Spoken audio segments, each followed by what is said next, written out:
Olá, tudo tranquilo contigo? Eu sou o professor Chesterson do Poliedro e convido você a assistir essa videoaula. Vamos lá? O tema da nossa aula hoje é vírus, bactérias e fungos. Vamos estudar hoje esses três grupos de seres vivos. Vamos começar pelos vírus. E por quê? Vamos começar por eles? Porque eles são os mais simples. Aliás, eles são os organismos mais simples do planeta. E por que eles são tão simples assim? Eles não têm célula, eles são organismos acelulares, os únicos que não têm célula. E se eles não têm célula, como que é a estrutura então de um vírus? Aqui nós temos um exemplo de um vírus, o bacteriófago, que será utilizado por nós como modelo para analisar a estrutura então dos vírus.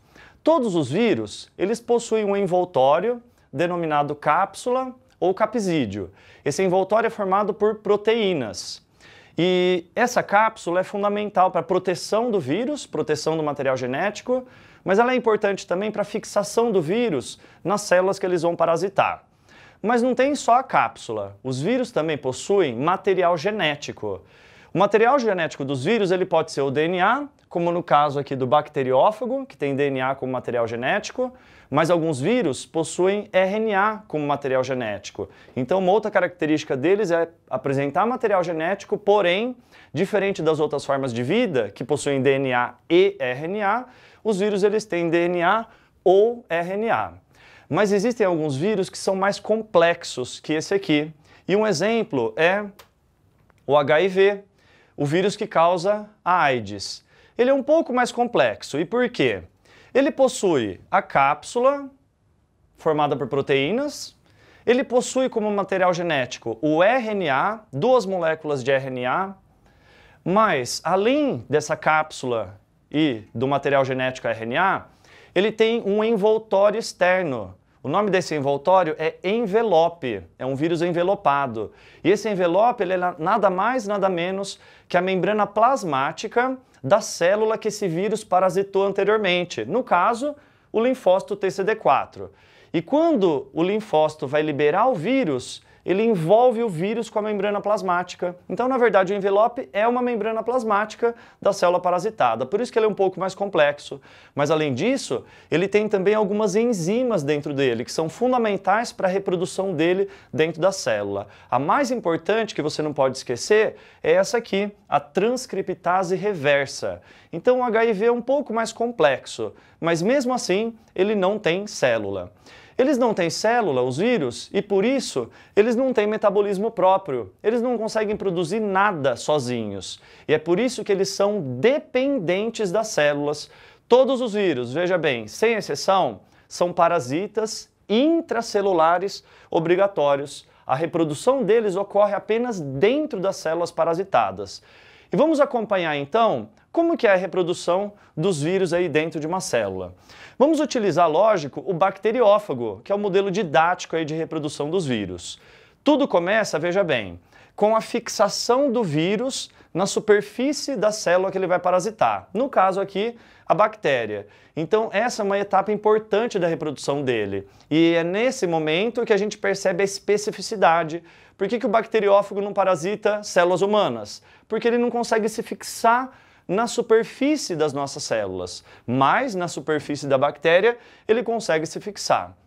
Então a primeira etapa da reprodução é a fixação, a interação da cápsula com receptores presentes na superfície da célula, no caso da bactéria. O que vai acontecer agora? E veja que interessante essa imagem. Aqui temos uma bactéria e esses amarelos são os bacteriófagos presos aí, né, na superfície dessa bactéria. Depois que ele se fixa, agora ele vai invadir a célula. E no caso dele, do bacteriófago, a invasão ocorre pela injeção do DNA dele. A cápsula não entra, ela fica do lado de fora. Então veja bem, o DNA vermelho aqui do bacteriófago agora já está dentro da bactéria. E o que vai acontecer após a invasão desse vírus? Aqui nós temos uma imagem que indica esse momento da injeção do DNA. Então temos aqui os bacteriófagos, indicados aqui em verde, essa amarela é a bactéria, e aqui nós temos o DNA dele sendo injetado dentro da bactéria. Quando o DNA dele é inserido dentro da bactéria, aí o que vai acontecer com a bactéria? Primeiro passo, o DNA dela é destruído, e é por isso que ela perde o controle sobre o metabolismo dela. Depois que ocorre a destruição do DNA da bactéria, a bactéria passa agora a produzir cópias do DNA dele, do vírus. Ela consegue fazer isso e começa a multiplicação viral. Ela vai multiplicar o material genético dele e, com o material genético dele, com o DNA, essa bactéria consegue, inclusive, produzir as proteínas que formam a cápsula dele. E por que ela consegue fazer isso? Ela consegue produzir as proteínas virais. Porque o código genético ele é universal para todos os seres vivos e ele vale também para os vírus. Ou seja, ela consegue interpretar o DNA, expressar o DNA dos vírus e, consequentemente, produzir as proteínas da cápsula. E agora falta pouco. A última etapa é a etapa da montagem desses vírus e, finalmente, a liberação dos vírus, né, para o ambiente extracelular. Eles são liberados, então, da célula. E, nesse momento, a bactéria morre. Mas poderia ter acontecido também um outro tipo de ciclo, pois esse ciclo que a gente acabou de ver do bacteriófago é o ciclo lítico, pois houve destruição da bactéria no final. Mas poderia ter acontecido o seguinte: poderia ter acontecido o ciclo lisogênico, ou seja, o bacteriófago se fixou na bactéria, ele injetou o DNA dele dentro da bactéria, mas esse DNA do bacteriófago vermelho poderia ter sido inserido no DNA dela inicialmente. Aí nesse momento o vírus é conhecido como prófago, né, porque ele ainda não tem a cápsula, é só o DNA, e ele fica ali, junto com o DNA da bactéria. Quando essa bactéria ela se reproduz, ela vai transferir a cópia do DNA do bacteriófago para as células filhas. E o que pode acontecer? Eventualmente, esse DNA do bacteriófago ele pode se desprender do DNA da bactéria. Fatores intrínsecos e extrínsecos é que vão determinar isso.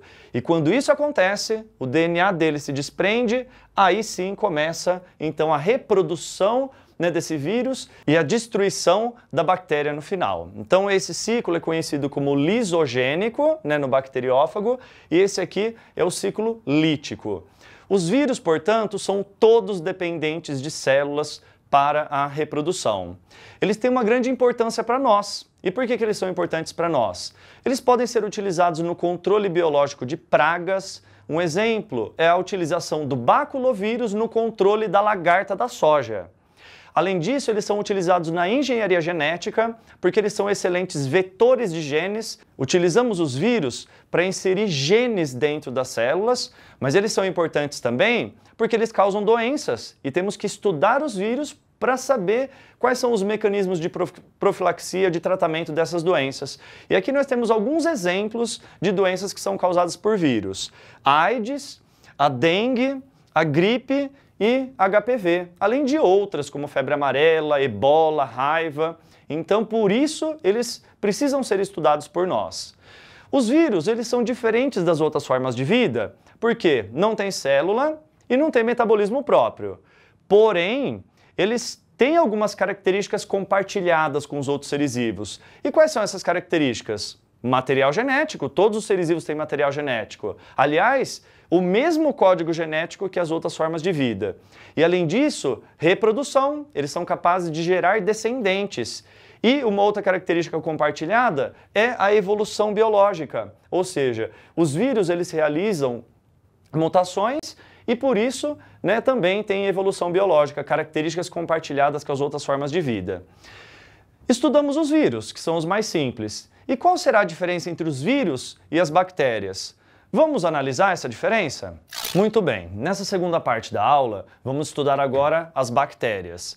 As bactérias elas são mais complexas que os vírus, mas elas são muito simples. E por que elas são tão simples assim? Elas possuem esse tipo celular, a célula procariótica. Como que é uma célula procariótica? Aqui nós temos um esquema que representa a célula procariótica de uma bactéria. Vamos analisar? Como envoltórios, a bactéria pode apresentar a cápsula, que seria o envoltório mais externo, mas veja, não são todas as bactérias que têm cápsula. Muitas bactérias patogênicas possuem essa cápsula, que inclusive protege essas bactérias do sistema imunológico dos organismos. Agora, praticamente todas as bactérias têm parede celular. A parede celular é um envoltório de proteção. E ela é formada por peptídeo glicanos, ou seja, uma mistura de proteínas e carboidratos. Mas, além desses dois envoltórios, todas as bactérias possuem membrana plasmática. A membrana plasmática é um envoltório importante, pois ela controla a entrada e saída de substâncias da célula. E ela tem a mesma composição em todos os seres vivos, ou seja, ela é lipoproteica, formada por lipídios e proteínas. Além desses envoltórios, dentro da célula encontramos o citossol, ou hialoplasma, formado por água e substâncias dissolvidas. É aqui que ocorrem as reações químicas da bactéria.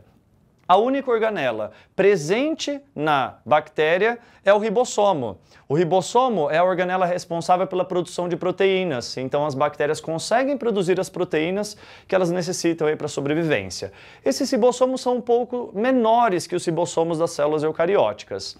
E por que essa célula é uma célula procariótica? Porque ela não tem núcleo organizado, ou seja, o DNA da bactéria aqui, ele fica em contato direto com o citossol. E é por isso que essa célula é procariótica. E além disso, ela não tem aquelas organelas membranosas ou sistema de endomembranas, como o retículo endoplasmático, o complexo de Golgi e as outras organelas. Por isso ela é procariótica.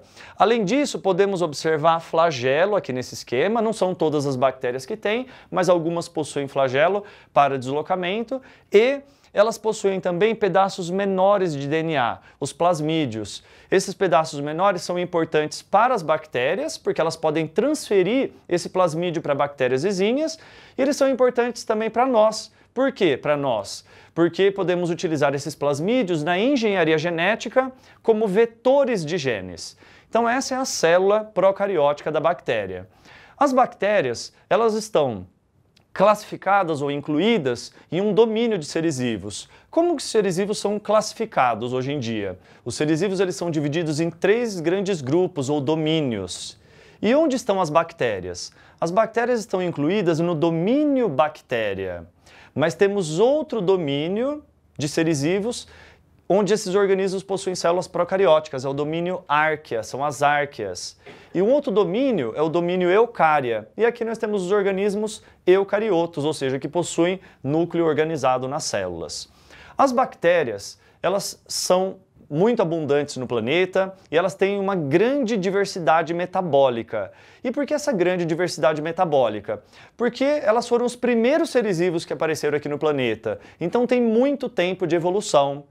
Vamos para um exemplo. Com relação à nutrição, elas podem ser autótrofas ou heterótrofas. Ou seja, elas podem produzir o próprio alimento ou elas podem depender de matéria orgânica de outros organismos. As bactérias que são autótrofas, elas podem realizar fotossíntese e tem algumas que realizam quimiossíntese, ou seja, uma grande diversidade com relação ao metabolismo de nutrição. Além disso, com relação à utilização de oxigênio, veja bem, existem bactérias que são aeróbicas, aquelas que usam o oxigênio, mas tem bactérias que são anaeróbicas também, que não usam o oxigênio. Essas anaeróbicas, elas são divididas em 2 grupos, anaeróbicas obrigatórias, que são aquelas que não usam o oxigênio, inclusive o oxigênio mata essas bactérias, e as anaeróbicas facultativas, que são aquelas que usam o oxigênio, se ele está presente no ambiente, mas se não tiver oxigênio, elas conseguem sobreviver também. Como que é a reprodução aí das bactérias? É a reprodução mais simples que nós temos no planeta. É uma reprodução assexuada. Vamos acompanhar como que é essa reprodução? Aqui temos um exemplo de uma bactéria, né, com a parede, membrana e o DNA. Quando uma bactéria vai se dividir, o primeiro passo é duplicar o material genético. Então ela duplica esse material genético. Depois que o material genético é duplicado, agora basta se dividir e formar 2 bactérias filhas. É assim a divisão da bactéria, bem simples. Inclusive, numa situação ideal, ela consegue se dividir em 20 minutos, formando 2 novas bactérias. Mas como a gente pode perceber, esse processo ele não gera variabilidade genética, é uma clonagem mesmo, certo? E é uma reprodução muito comum nas bactérias, essa reprodução assexuada, certo? Algumas bactérias, entretanto, elas podem formar esporos. São os esporos de resistência, ou seja, é uma forma de resistência ao ambiente. Ela consegue sobreviver no solo sem água, sem nutrientes, por dias, meses, anos até. Um exemplo é a bactéria causadora do tétano, que ela fica lá no solo na forma de esporo. E quando ela entra em contato com tecidos mais internos, aí ela desperta e começa a se desenvolver no corpo do organismo, tá? Então aqui nessa imagem de microscopia, nós temos o esporo da bactéria causadora do tétano. As bactérias, elas podem ter vida livre, quando elas vivem no ambiente, ou elas podem ser simbiontes, quando elas vivem dentro do corpo dos seres vivos. E quando elas vivem dentro do corpo dos seres vivos, elas podem estabelecer diferentes relações, como parasitismo, mutualismo, inquilinismo, ou seja, uma grande diversidade de relações ecológicas que ela estabelece também com os organismos. A reprodução das bactérias, como a gente observou, é uma clonagem. Mas como que acontece então a variabilidade nas bactérias? A variabilidade genética depende de mutações, mas também temos um fenômeno, né, que gera variabilidade genética nas bactérias. Vamos acompanhar. Esse fenômeno é conhecido como conjugação. E o que significa conjugação? Temos aqui duas bactérias. Essa bactéria é a bactéria doadora e essa será a bactéria receptora.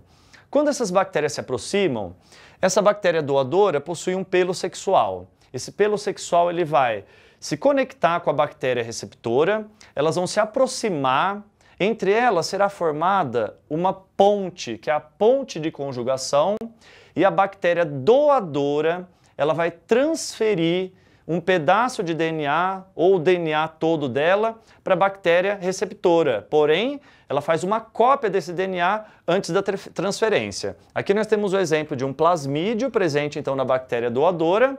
Aí, primeiro passo, ela duplica esse plasmídio e ela transfere esse plasmídio para a bactéria receptora. Portanto, a bactéria receptora recebe DNA que ela não tinha e, portanto, aumenta a variabilidade genética aí dessa bactéria. Esse é um mecanismo muito comum de variabilidade genética nas bactérias, certo?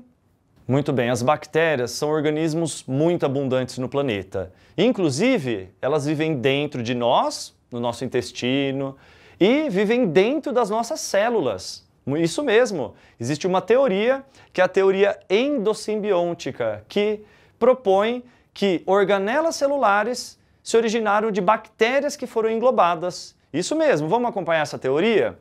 De acordo com essa teoria endossimbiótica, uma célula eucariótica primitiva ela teria englobado bactérias. No caso, uma bactéria aeróbica foi englobada por uma célula eucariótica primitiva e passou a viver dentro dessa célula, numa relação de mutualismo, ou seja, a célula foi beneficiada pela bactéria aeróbica, porque ela produz muita energia, e a bactéria foi beneficiada por viver dentro de uma célula, que tem local para viver, alimento. E, milhares de anos depois, surgiu essa organela presente nas nossas células, a mitocôndria. Mas não foi só a mitocôndria que surgiu a partir do englobamento de bactérias, não. Os cientistas acreditam que uma célula eucariótica primitiva teria englobado uma bactéria fotossintetizante, ou seja, uma cianobactéria, e, muito tempo depois, essa cianobactéria formou essa organela encontrada nas algas e nos vegetais, o cloroplasto. E quais são as evidências que fortalecem essa teoria endossimbiótica? Vamos acompanhar. Existem várias evidências. Primeira evidência que fortalece a teoria endossimbiótica é a presença de DNA. DNA na mitocôndria e DNA no cloroplasto. E, inclusive, esse DNA presente nessas organelas, ele é muito parecido com o DNA das células procarióticas. Mas não é só essa evidência. Nós temos também a autoduplicação, ou seja, essas organelas elas conseguem se dividir independente da célula. E essa capacidade de autoduplicação é mais uma evidência dessa teoria. E uma outra evidência é a presença de membrana dupla, ou seja, mitocôndrias e cloroplastos têm duas membranas. De acordo com os cientistas, a membrana externa seria a membrana do processo de fagocitose, porque quando uma célula engloba uma outra célula, ela envolve o que ela englobou com a membrana, certo? E a membrana interna dessas organelas seria a membrana plasmática das células procarióticas que foram englobadas. As bactérias têm uma grande importância para nós, econômica. Elas são responsáveis pela produção de queijo, iogurte, medicamentos para nós, uma grande importância ecológica, porque são decompositoras, participam do ciclo do nitrogênio, porém, elas são causadoras de doenças. E é por isso que precisamos estudar essas bactérias, para analisar os mecanismos de profilaxia, de tratamento. E aqui nós temos alguns exemplos de doenças causadas por bactérias. Peste, tétano, sífilis, mas tem a cólera, botulismo e várias outras. Agora, qual é a diferença entre bactérias e fungos? Por que eles não são incluídos no mesmo grupo? Vamos analisar? Pronto! Agora, finalmente, vamos estudar os fungos, ou seja, o último grupo de seres vivos que a gente vai estudar nessa aula. Os fungos, eles estão incluídos num reino só deles, ou seja, o reino dos fungos, reino fungi. E quais são as características importantes dos fungos? Primeira característica para diferenciar, por exemplo, das bactérias é a célula. O fungo, ele tem a célula eucariótica. E como é mesmo uma célula eucariótica? Aqui, nesse esquema, nós temos uma célula eucariótica de um fungo, para a gente analisar quais são as estruturas presentes nessa célula. Os fungos, eles possuem como envoltório externo a parede celular. Porém, a composição dessa parede é diferente da composição da parede das bactérias e até dos vegetais. Essa parede, ela tem como componente principal a quitina, que é um polissacarídeo. Lembra? Os vegetais têm celulose e as bactérias têm peptídeo e glicanos. Então, a composição da parede varia nesses grupos. Além da parede, que é o envoltório mais externo, a célula do fungo também tem membrana plasmática, e a membrana plasmática é a mesma em todos os seres vivos. Ela é lipoproteica e ela é importante para controlar a entrada e saída de substâncias na célula.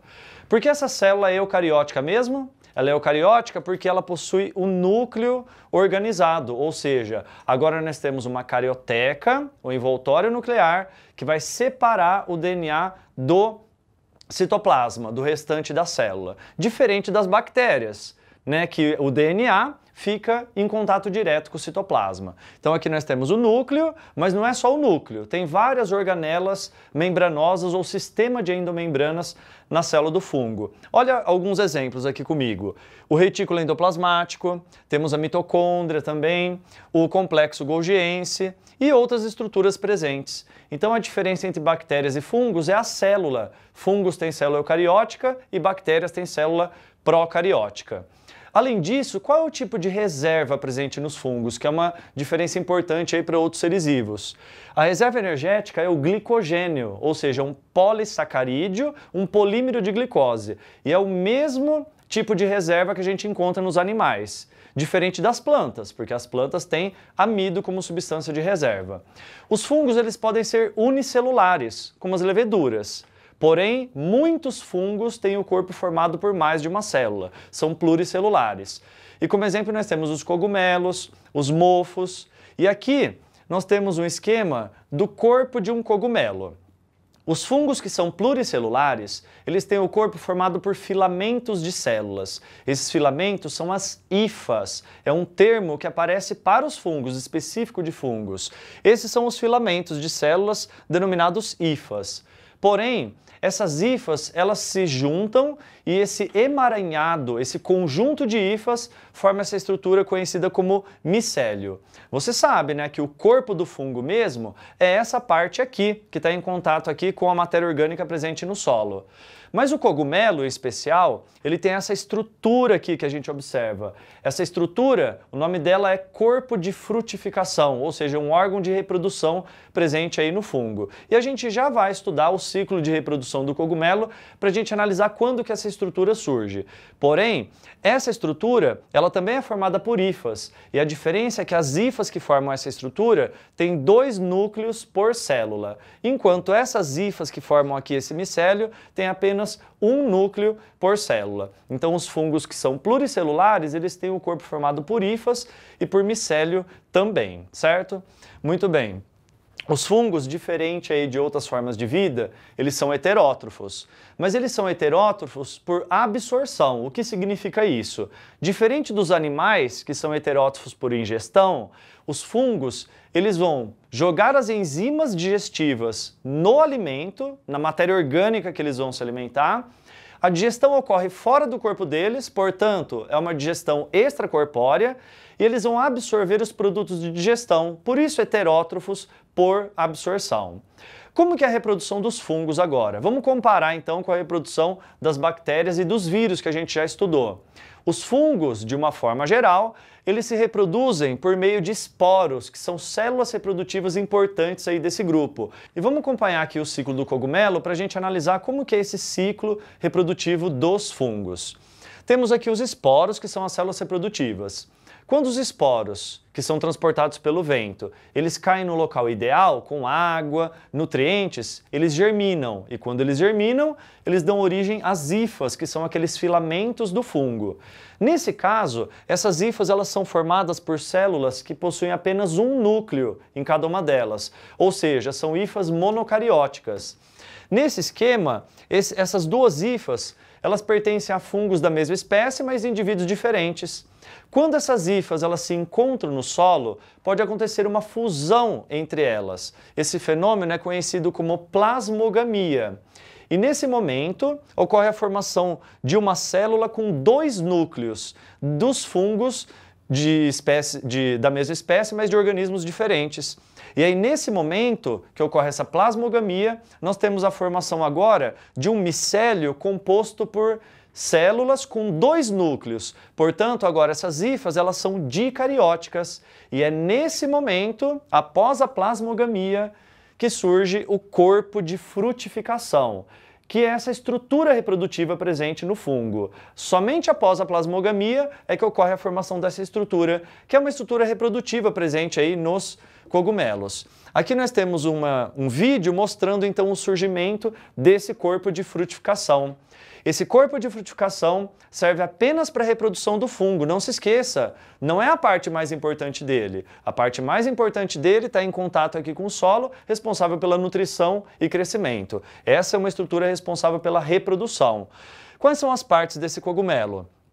Ele tem essa região, que é o estipe, e o chapéuzinho ou píleo. E é aqui que ocorre a produção dos esporos. Lembra, as células elas têm dois núcleos, são hifas dicarióticas. Mas aqui nessa região, esses dois núcleos eles vão se unir.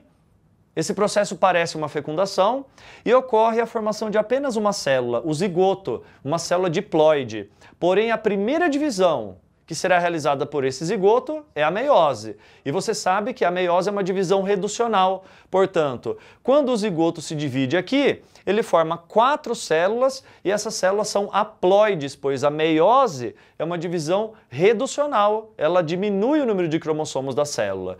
Quando esses esporos são produzidos, eles depois serão transportados pelo vento. Aqui nós temos uma imagem de microscopia dos esporos aqui produzidos lá no corpo de frutificação do cogumelo. Esses esporos agora, eles podem ser transportados, geralmente eles são transportados pelo vento e quando eles encontrarem condições ideais, eles vão germinar e vão dar origem a novos fungos. Então é assim que ocorre a reprodução dos fungos. Fungos são muito importantes para nós, têm uma grande importância econômica e também uma importância ecológica. Vamos analisar alguns exemplos da importância desses fungos. Os fungos eles formam essas estruturas conhecidas como líquens. O que são líquens? Líquens representam uma relação ecológica de dois seres vivos. Na verdade, aqui nós não temos apenas um ser vivo, nós temos uma relação de dois organismos. E quais são esses organismos que são responsáveis pela formação dos líquens? Nesse esquema podemos analisar melhor. São fungos, então aqui nós temos hifas do fungo, mas esse fungo ele se associa com algas. E aqui essas verdes são as algas que estão em associação com esse fungo. Essa relação é conhecida como mutualismo. E por que mutualismo? Porque as duas espécies são beneficiadas por essa relação. Os fungos são beneficiados porque as algas são autótrofas, ou seja, realizam fotossíntese e vão transferir para o fungo matéria orgânica.